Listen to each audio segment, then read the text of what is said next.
Ya sabéis que hoy es Domingo de Ramos, ¿no? Se acerca la Semana Santa y hoy se celebra en muchos sitios cuando Jesús entró en Jerusalén montado en un pollino, ¿no? y le proclamaron rey.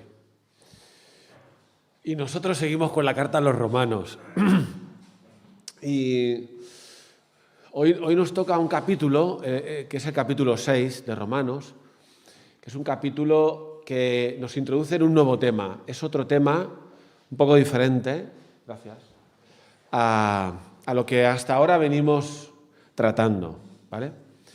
Y después de esta semana, o sea, en medio de la semana he cambiado todo el enfoque.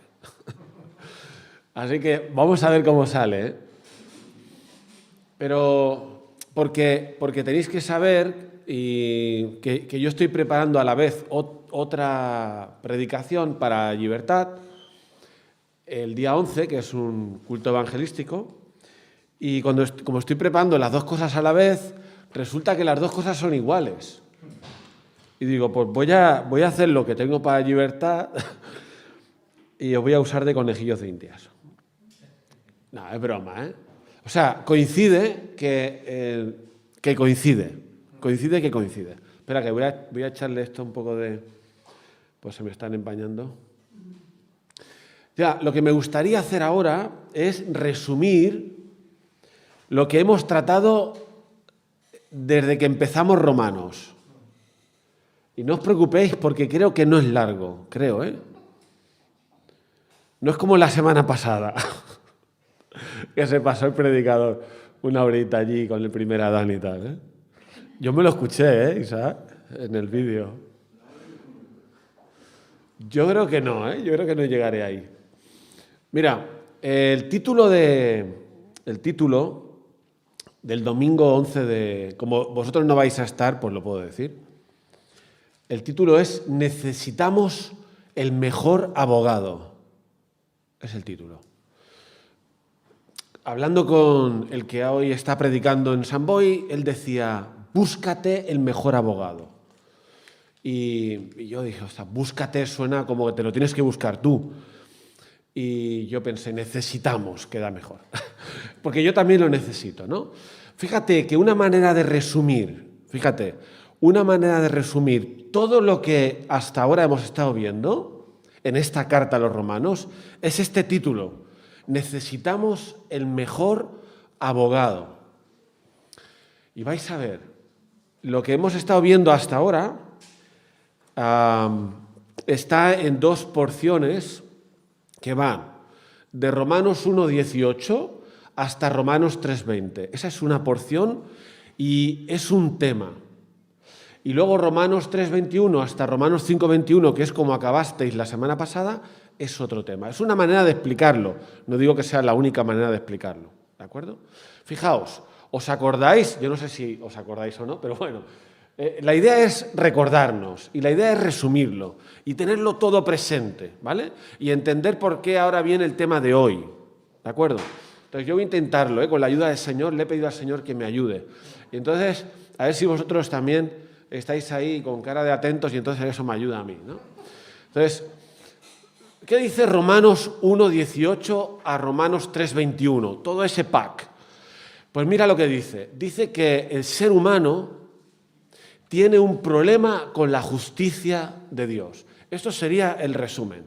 El ser humano, todo ser humano, tiene un problema con la justicia divina.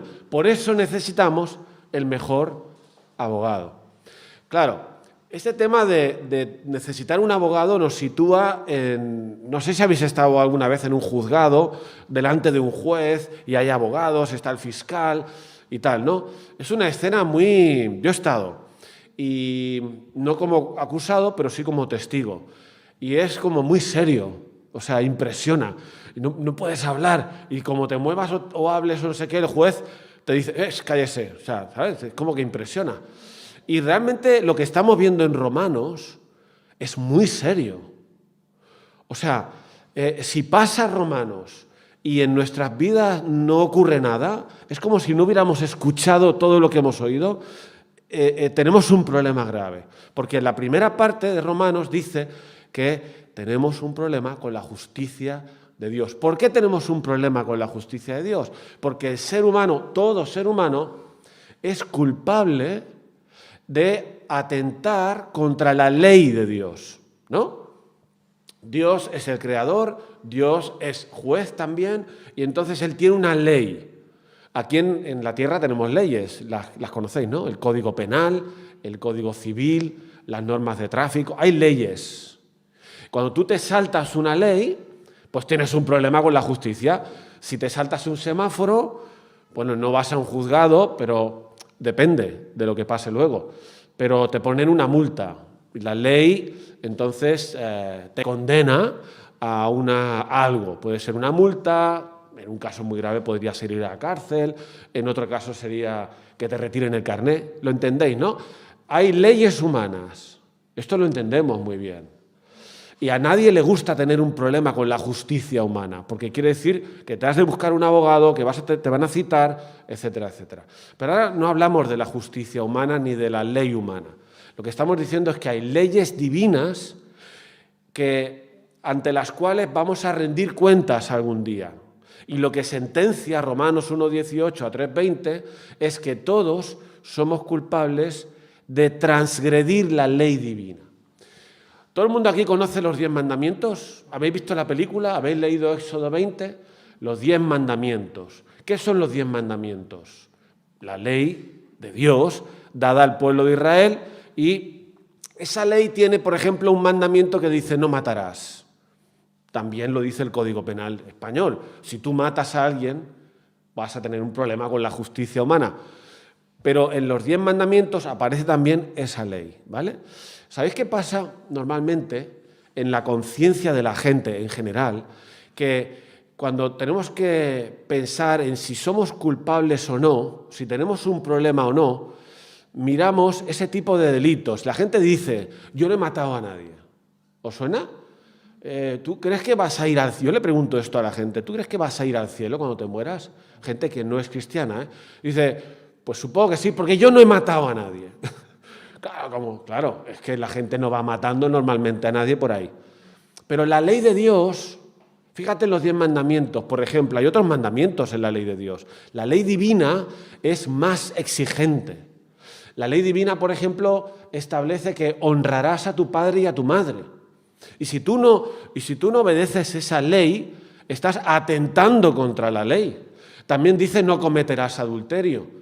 ¿Sabéis lo que es el adulterio? Es cuando estás casado y cometes una infidelidad porque tienes una relación con otra persona, con otra mujer, con otro hombre.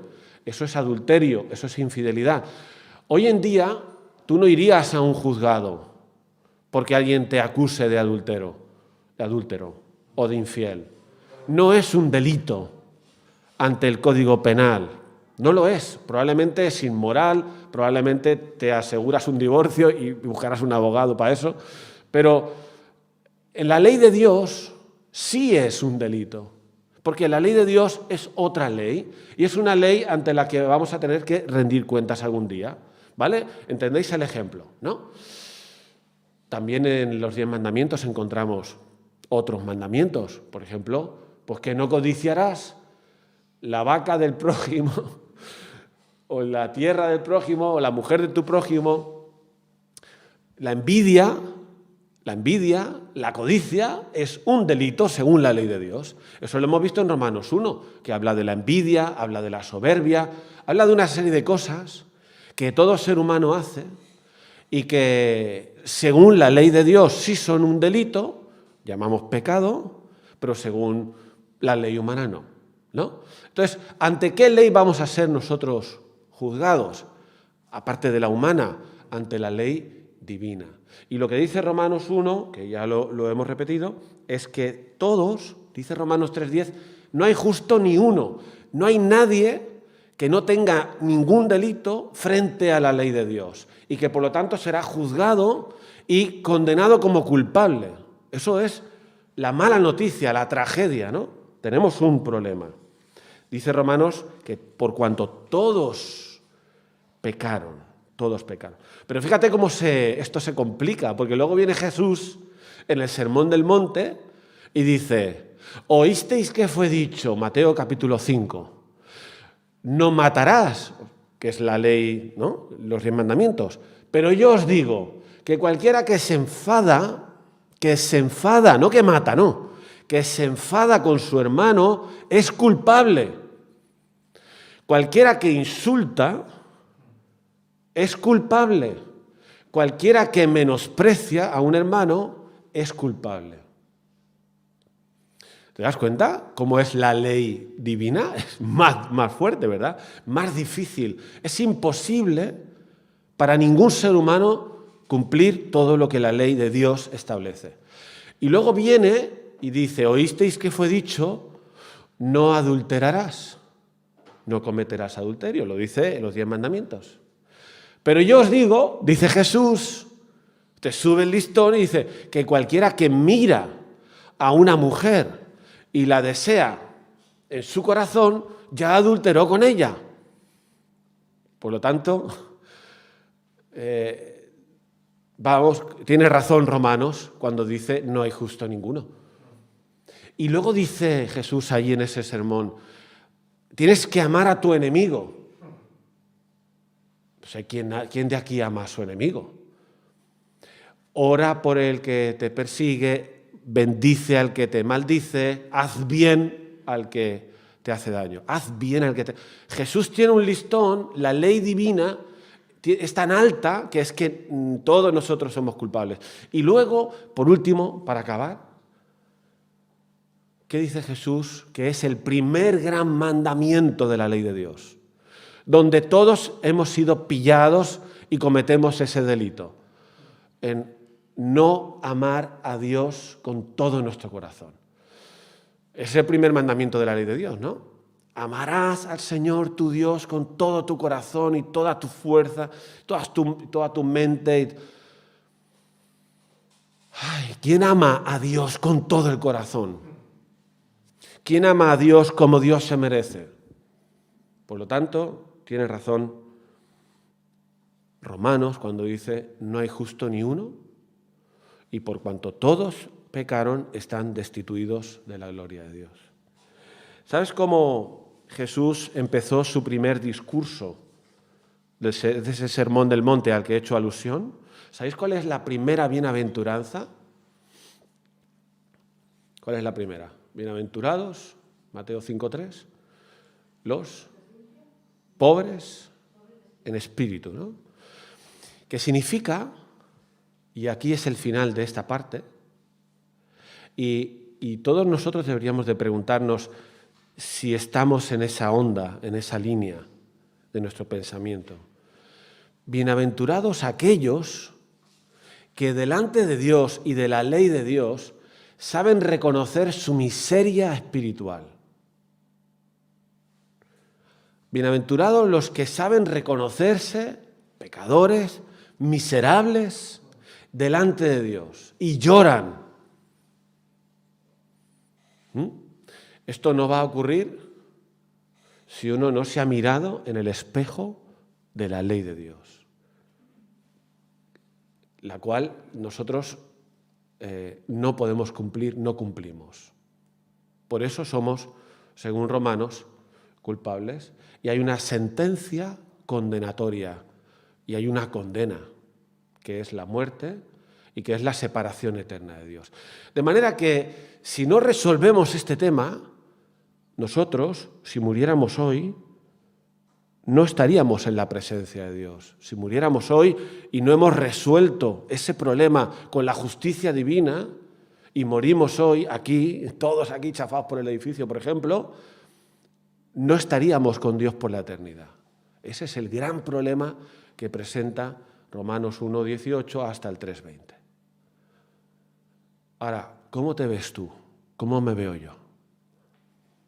¿Cómo nos vemos frente a la ley de Dios? Es que yo no he matado a nadie, yo soy un buen tío, es que yo soy evangélico, es que yo voy todos los domingos a la iglesia, voy un poco obligado, pero bueno, pero voy, ¿sabes? Me he bautizado, ¿no? No sirve para nada de lo que nosotros podamos hacer ante la justicia divina. Así acaba Romanos 3:20. Romanos 3:20 dice que por las obras de la ley nadie será justificado delante de Dios, delante de ese juez. Nadie. Por mucho que hiciéramos, las religiones todas te proponen que hagas algo para salvarte, que cumplas, que vayas al domingo, que des dinero a los pobres, que hagas esta celebración, que hagas la otra celebración, pensando que de esa manera compensamos. Pero no, nada de lo que el ser humano hace bien sirve para que Dios perdone lo malo que hacemos contra su ley. Nada. Y eso nos lleva a un callejón sin salida, ¿no? Ahora viene la segunda parte que ya hemos estado viendo en Romanos, que gracias a Dios es la solución. Gracias a Dios. Que va desde Romanos 3:21 hasta lo que acabasteis la semana pasada, Romanos 5:21. De 3:21 a 5:21. Allí, ¿qué encontramos? ¿Qué encontramos? Algo raro.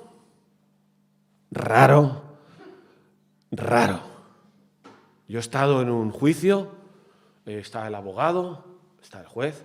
¿Sabes? Cuando tú eres culpable de algo muy grave, tú te buscas un abogado, probablemente el mejor abogado que puedas pagar.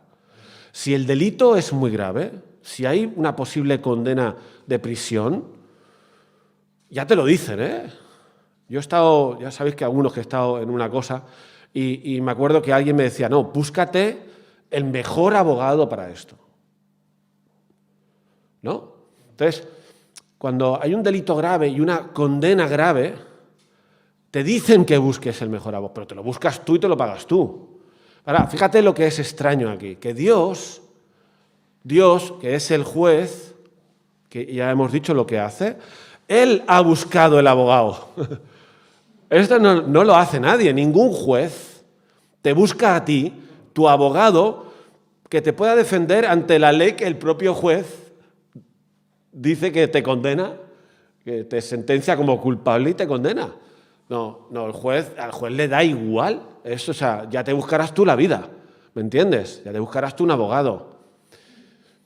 Pero esta sección, Romanos 3:21, dice que Dios no quiere dejarnos con ese problema ante su justicia, no quiere dejarnos sin solución. Y hemos quedado que no había solución humana. Por lo tanto, la solución es divina, ¿no? Dios se hace hombre y ese hombre llamado, ¿cómo se llama? Jesucristo, es el mejor abogado que Dios, el juez, podía darnos para resolver nuestro problema. Es extraño, es raro. Ahora, ¿por qué digo yo que es el mejor abogado? Jesucristo. Fíjate una cosa que dice 1 Timoteo 2:5, ¿os acordáis de memoria lo que dice 1 Timoteo 2:5? Es uno de esos versículos que de pequeñitos aprendemos en la escuela dominical. La Daniela seguro que se lo sabe. Venga, Daniela, va, dilo. Porque hay un solo Dios y un solo mediador entre Dios y los hombres, Jesucristo, hombre. O sea, la Biblia lo establece así de claro. Romanos también lo va a decir.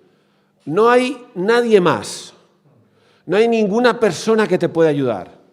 No hay ningún pastor, sacerdote, imán de una mezquita, líder religioso, líder político.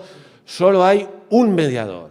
No hay nadie más entre Dios y los hombres, que es Jesucristo.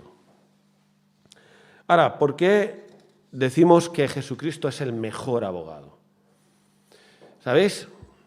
Ahora viene otra cosa rarísima, muy rara. No hace nadie. De hecho, Jesús como abogado no va a poder cambiar la sentencia condenatoria. Sabéis que los abogados intentan esto.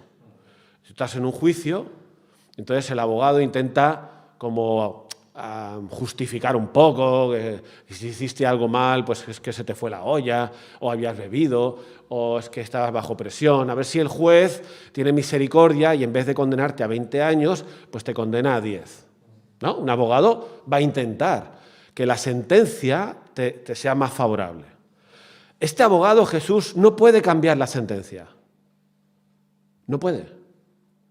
No puede discutir con el juez para decir, no, es que pobrecito, es que, mira, no honra a sus padres, pero es porque ha tenido una vida muy desgraciada. No. Jesús es el mejor abogado, pero no porque va a cambiar la sentencia. La sentencia que Romanos 1:18 al 3:21 dice es, eres pecador y estás condenado. No la va a cambiar. Entonces, ¿para qué necesitamos ese abogado? Porque este abogado, esto es impresionante, es impresionante. Tú imagínate, yo me estoy imaginando, algún día, lo que dice también la palabra, es que todos vamos a estar ante el tribunal de Cristo. Esto da como un poco de miedo, ¿no? De respeto, pero es así. Algún día, porque como hay la ley divina, la que Dios ha dado, y vamos a ser juzgados de acuerdo a esa ley, estaremos en un tribunal. Algún día, en el tribunal de Cristo. Y entonces allí estarás tú y allí estaré yo. Y el juez dirá culpable y no lo va a cambiar. Eso no lo va a cambiar porque soy culpable ante la ley de Dios, por lo que hemos dicho antes. Soy culpable ante la...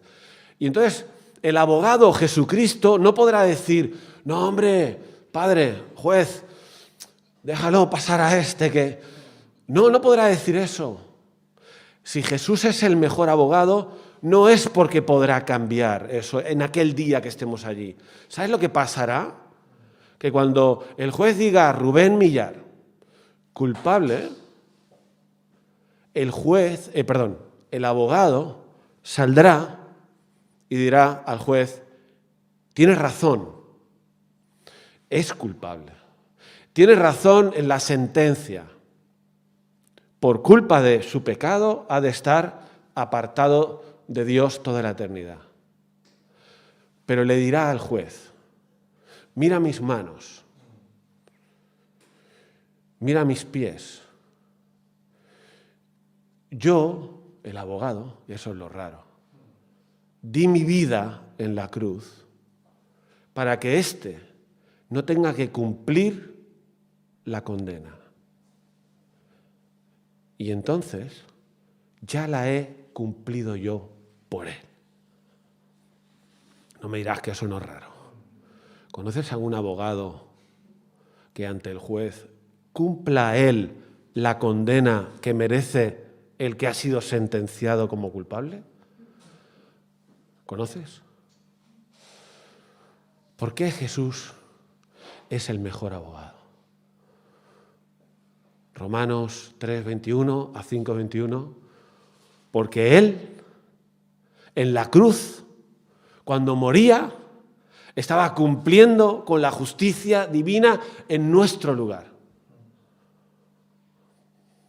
Eso es. Y eso tiene que ver con la gracia con la que se acabó la semana pasada. Cuando abundó el pecado, sobreabundó la gracia de Dios, la misericordia de Dios, el amor de Dios, que es justo, pero a la vez no nos quiere perder, no te quiere perder, no quiere que te pierdas tú ni que me pierda yo por la eternidad. Mas Dios muestra su amor para con nosotros en que Cristo murió por nosotros. Romanos 5:8, ¿no? Cristo murió. Estamos tan acostumbrados a escucharlo que a veces se nos olvida que fue algo extraordinario, que no tiene sentido que un abogado pague por el culpable que ha sido sentenciado, ¿no? Así acabó la semana pasada. La semana pasada acabamos así. Y ¿sabes? No sé si tú te ves miserable delante de Dios, no lo sé. Si no te ves miserable es que quizá no has escuchado No te has mirado en el espejo de la ley de Dios. Ahora, si te ves miserable, como yo me veo y me he visto, pues porque el Señor me ayudó a entender. La buena noticia es que Jesús vino para cumplir con la sentencia que te resultaba condenatoria para ti. En la cruz, hace 2000 años. Y solo hace falta el que uno se arrepienta y pida perdón y acepte esa obra, crea en que Jesús lo hizo. Creer, ¿no? De tal manera amó Dios al mundo que dio a su Hijo unigénito para que todo aquel que en Él cree no se pierda, mas tenga vida eterna. El que cree en Jesús. Así que tú tienes que pensar hoy si ese abogado, si quieres ese abogado, si necesitas ese abogado y si aceptas lo que él hizo. Tú tienes que pensarlo, porque es la única manera en la que el juez, cuando acabe ese tribunal, diga, vale, Rubén, has creído en mi Hijo Jesucristo, en este abogado que dio su vida por ti, entonces te perdono. Pero no hay perdón si no aceptamos la obra que Jesús hizo en la cruz. Y el tema de hoy, ¿sabes cómo se llama el tema que hemos mencionado ahora mismo? El primer tema es, somos culpables y estamos condenados. El segundo tema es que gracias a Dios hemos sido justificados por la fe en la obra de Cristo. Romanos 5:1, justificados por la fe en Jesús, estamos en paz. Estamos en paz. ¿Tú sabes lo que es estar en un tribunal, que te acusen y sabes que hay una sentencia contra ti y que eres culpable y que pase algo y que alguien diga, vale, ya te puedes ir, eres libre? ¿Sabes lo que significa eso? No lo sabes porque a lo mejor no has estado. Yo tampoco he estado como culpable de nada, pero me lo puedo imaginar perfectamente.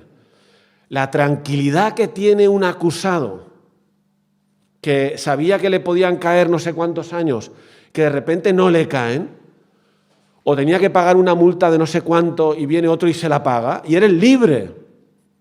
¿Sabes lo que significa esa libertad? Es esa paz de la que habla Romanos 5:1. Justificados por la fe en Cristo, tenemos paz, estamos tranquilos.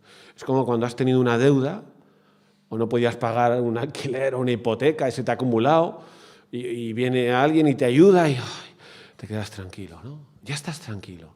¿Tú sabes lo que es saber que Dios te ha perdonado y que no tienes un problema con la justicia divina? ¿Tú sabes lo que es eso? Lo sabes si has entendido la primera parte, que tienes un problema con la justicia divina si no estás perdonado. Pero si estás perdonado, Romanos 8:1, ninguna condenación hay para los que están en Cristo Jesús. Entonces el tema de hoy es el siguiente. Fíjate que lo vamos a entender muy bien, no vamos a alargarnos mucho con esto. El tema de hoy es, ¿vosotros creéis que es posible esta pregunta que se hace Pablo, como empieza Romanos 6:1, ¿no?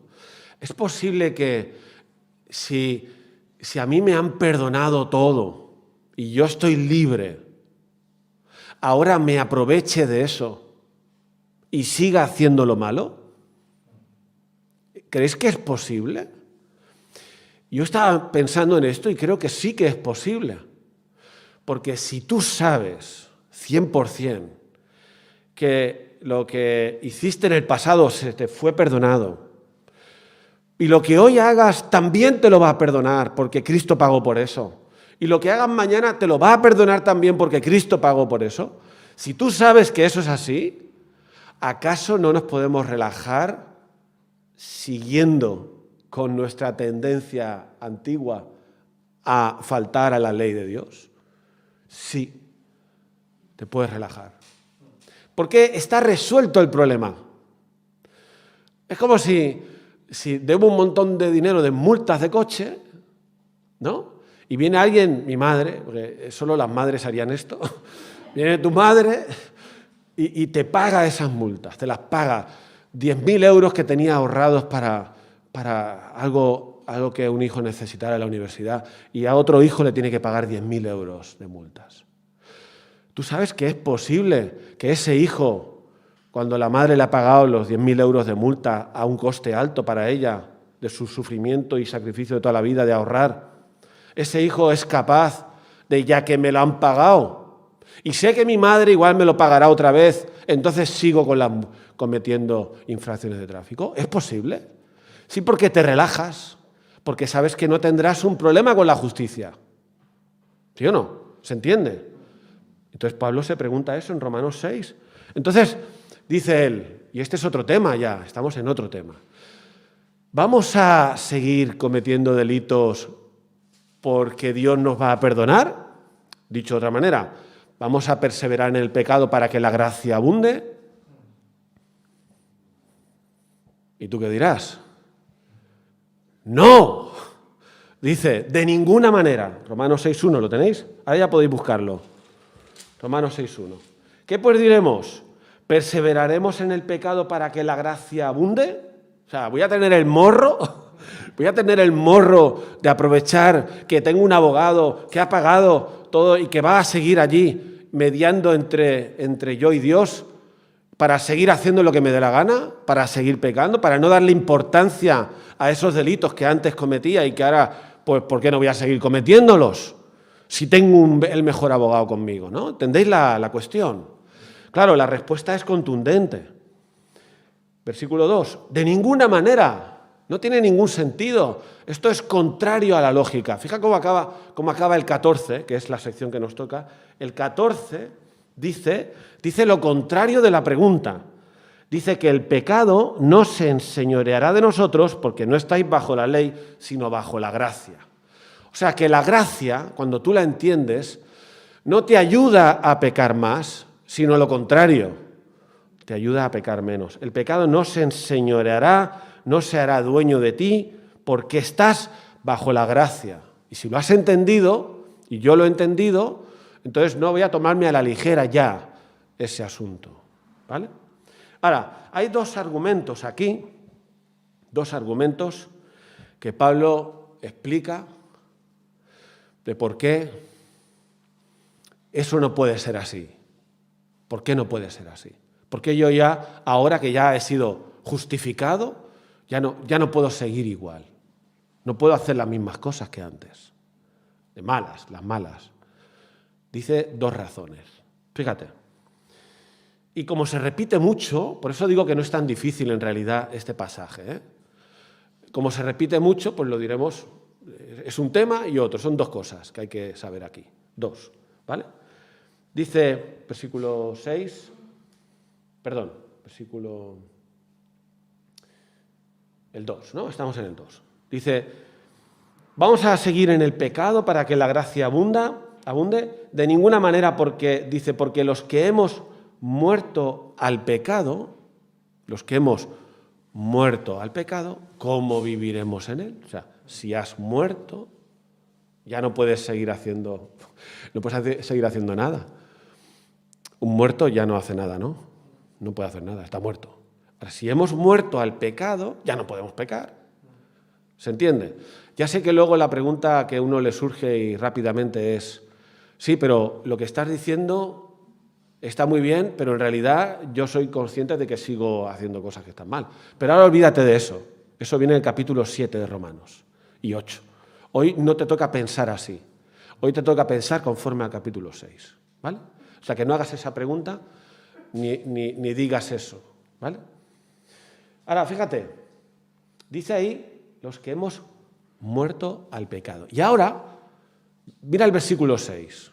Mira el versículo 6 por un momento, ¿vale? Yo lo quiero hacer en este orden así porque me resulta más fácil. Versículo 6. Dice, sabiendo esto, que nuestro viejo hombre fue crucificado juntamente con Él, o sea, con Cristo, para que el cuerpo del pecado sea destruido a fin de que no sirvamos más al pecado. Esto no sé si parece difícil, pero no lo es. Nuestro viejo hombre, ¿qué es nuestro viejo hombre? Es nuestra naturaleza anterior, es ese yo que pasa de Dios, ese yo que no le interesa a Dios, que no quiere amar a Dios, que no quiere servir a Dios, que le da igual si hace 8 que 80, que vive para sí mismo. Pues lo que está diciendo Pablo, que ha ocurrido con aquellos que han creído en Cristo, es que ese yo, ese viejo hombre, fue, como dice, crucificado juntamente con Cristo. O sea, lo que está diciendo es que mi viejo yo ha sido ejecutado.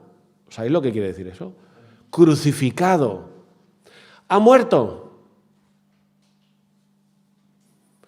Por lo tanto, conclusión, hemos muerto al pecado.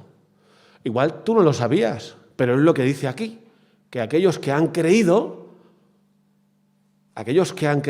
no es solo que han sido perdonados, que esto es lo que hemos visto hasta ahora, no solo han sido perdonados, sino han sido libertados del pecado, porque ese yo, ese viejo hombre, ha sido ejecutado, ha sido crucificado. Y fíjate que usa un ejemplo que usamos mucho en los bautismos, que es que esto se ilustra cuando te bautizas. La ilustración del bautismo, ¿sabéis cómo dice el versículo 3? Dice, ¿o no sabéis que todos los que hemos sido bautizados en Cristo, hemos sido bautizados en su muerte, porque somos sepultados juntamente con Él para muerte por el bautismo, a fin de que como Cristo resucitó de los muertos para la gloria del Padre, así también nosotros andemos en vida nueva?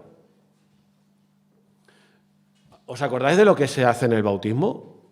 ¿Os acordáis? Cuando bautizamos nosotros a alguien que se sumerge completamente en el agua. Y lo que está diciendo Pablo, que eso es un símbolo que nos recuerda que nuestra fe en Jesús no es solo para que nos perdonen y no tengamos un problema con la justicia, sino que va más allá. Tiene que ver con morir a una vieja vida.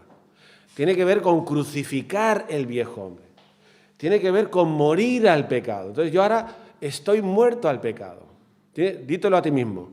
Yo estoy, si has creído en Cristo, si no, yo estoy muerto al pecado. ¿Es muerto? ¿Qué hace un muerto? Nada, no puede hacer nada. ¿Se entiende o no? Esto es el argumento de Pablo.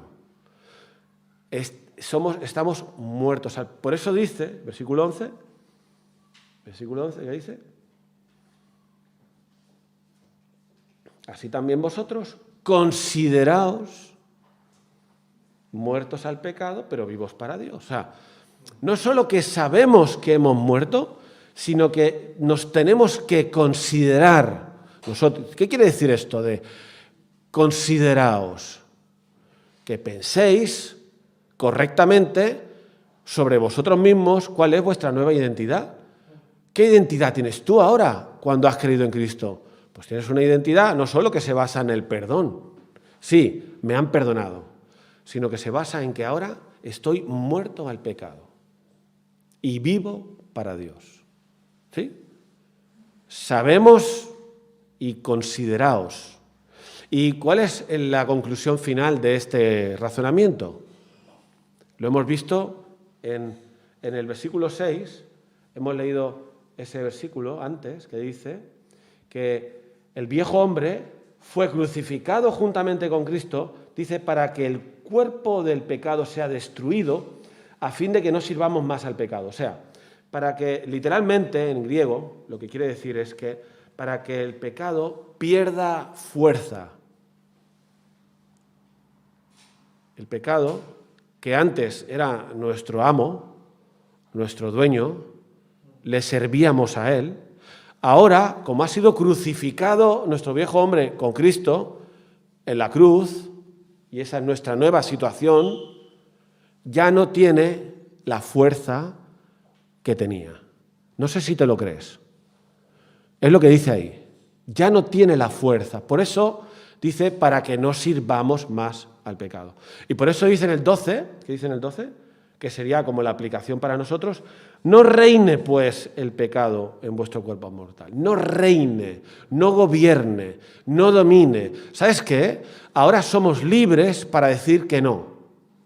Ahora, como hemos muerto, como nos consideramos muertos al pecado, ahora, frente a la tentación del pecado, yo puedo decir que no. ¿Sí? No reine el pecado en vuestro cuerpo mortal. No reine. Versículo 14. El pecado no se enseñoreará de vosotros. El pecado ahora, como está muerto, no te puede dominar, porque lo hemos ejecutado. ¿Se entiende, no? Vale. Ahora estás pensando, ya, pero ¿por qué peco entonces? Ya te he dicho que eso es para Romanos 7, Romanos 8. Porque esto hay que creérselo. Porque esa es nuestra identidad nueva. ¿Qué dijo el apóstol Pablo en Gálatas 2:20? A ver. Porque con Cristo estoy juntamente crucificado y ya no vivo yo, sino que vive Cristo en mí. De eso se trata. Yo he sido crucificado, mi yo ha sido crucificado con Cristo, y entonces ya no vivo yo. Ya no es mi vieja naturaleza. Esa vieja naturaleza fue ejecutada en la cruz, fue crucificada, he muerto al pecado. Es así. Y ya entonces ahora vivo, ¿qué vivo? Vive Cristo en mí. Vive Cristo en mí. Y eso nos lleva al segundo argumento de Pablo aquí. El primero es ese. ¿Por qué no voy a jugar con el pecado más? Porque es que he muerto. Es otra situación, no es la misma situación. Soy nueva criatura, lo declara la Escritura. Eso no lo dice el texto. Pero las cosas viejas pasaron. Es verdad, esto tienes que creértelo. Los creyentes no se lo creen. No me lo creo. Porque pienso conforme a lo que hago. Pero no tengo que pensar que soy conforme a lo que hago. Tengo que pensar que soy lo que Dios dice que soy. Eso es muy importante.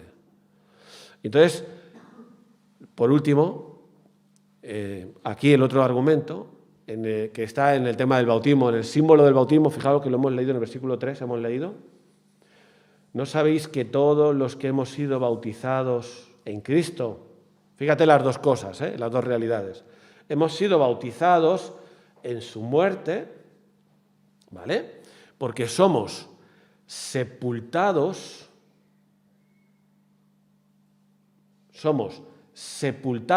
juntamente con Cristo, como Cristo fue sepultado.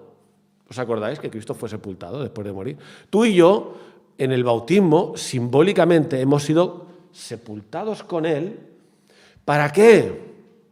¿Cómo sigue la Semana Santa, domingo día 4? ¿Para celebrar qué?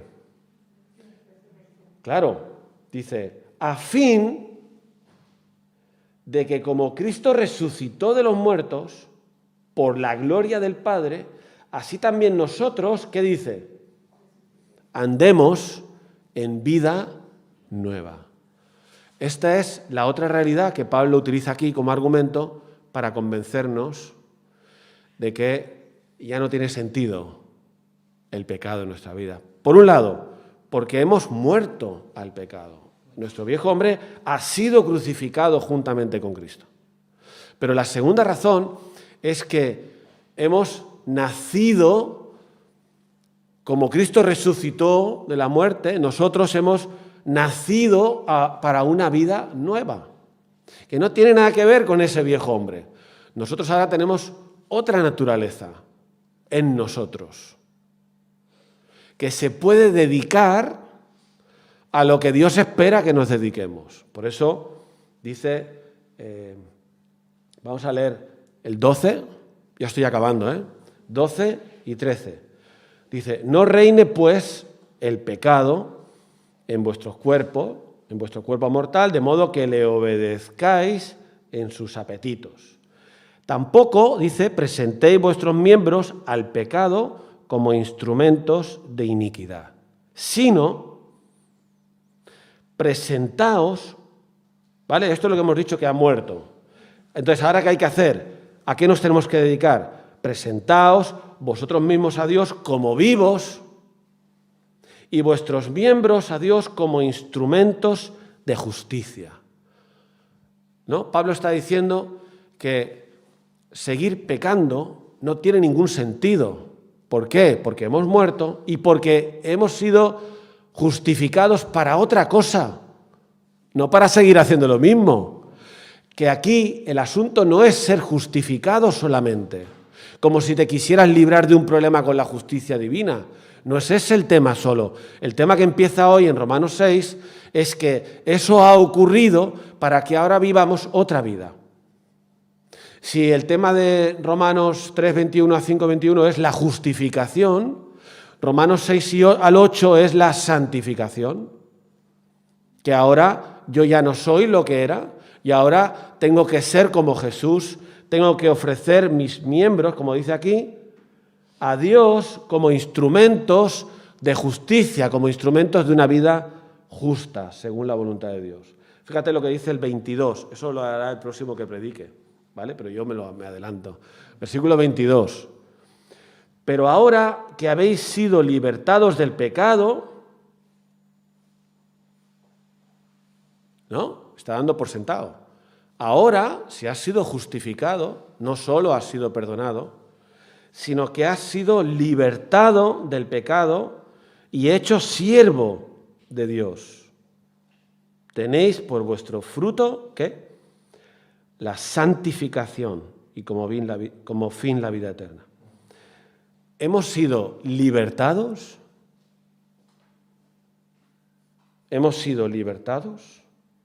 y hechos siervos de Dios. Fíjate que antes éramos siervos del pecado, pero como hemos sido libertados del pecado, porque el pecado ha muerto, porque lo hemos crucificado, nuestra vieja naturaleza, ahora somos siervos, pero de Dios. Ya no del pecado, sino de Dios. Y a eso nos tenemos que dedicar, a ser siervos de Dios. A nuestras vidas, ofrecerlas a Dios como instrumentos de justicia. Fíjate que la vida cristiana y el proceso de santificación no consiste solo en luchar contra lo malo que hay en nosotros. En realidad, nuestro esfuerzo no tiene que ser ese. Nuestro esfuerzo tiene que ser hacer lo que se espera que hagamos por haber sido libertados. Ya somos libres, por lo tanto eres libre, ¿no? Para otra clase de vida. Servir a Dios, ser como Cristo, dejar que el Espíritu Santo haga una nueva obra en nosotros, poco a poco. Romanos 8 nos dará la clave a los que os estáis preguntando lo de por qué sigo pecando, ¿no? Romanos 8 nos dará una clave que es que por el Espíritu podemos hacer morir las obras de la carne, cuando el Espíritu nos llena. Bueno, esto es todo Romanos del 1 al 8. Es un resumen. Lo que vais a seguir estudiando las próximas semanas tiene que ver con esto último, esta sección nueva del 6 al 8, que es esa vida nueva que ahora tenemos que vivir y podemos vivir porque ya hemos sido justificados. Bueno, espero que se haya entendido y que el Señor nos ayude a poder vivir todo esto.